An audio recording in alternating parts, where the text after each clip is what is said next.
The Scottish Tourism Alliance says funds raised from a potential new visitor levy must be used to benefit the sector, not to plug the gaps within local authority funding. A conference in Aberdeen heard how business owners are worried about the impact of the costs involved in the scheme. New legislation could mean a tourism tax is introduced for overnight stays in Scotland. Kirsten Tate has the details. When holidaying abroad, we're often asked to pay a fee on top of our hotel stay in the name of tourism tax. That could soon be the case in Scotland too, as the government proposed to introduce a visitor levy.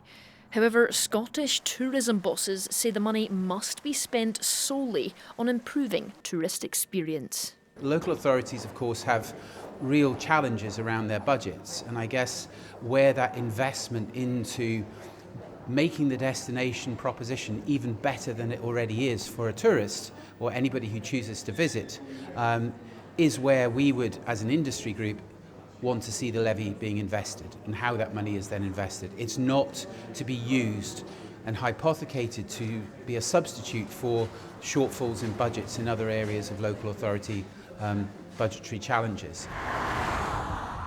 If passed in Parliament, the legislation will give local councils the ability to add a tax to overnight stays. That applies to visitors from outside the country, or if you're a local staying in a hotel down the road. 65% of all tourism in Scotland comes from UK locals, and businesses worry that a tax on top of a staycation could mean that less money is spent in pubs or shops, or even put people off holidaying locally altogether. It's hoped the tax will generate funds to invest in local facilities and services, helping to attract more visitors. But it's raised questions amongst business owners. Oh my goodness, the industry's been through some real turmoil in recent days. Is it another administrative burden? How much is it going to be? Are we going to price ourselves out of the market? Those are all questions and burning issues that the industry are uncertain of at the moment.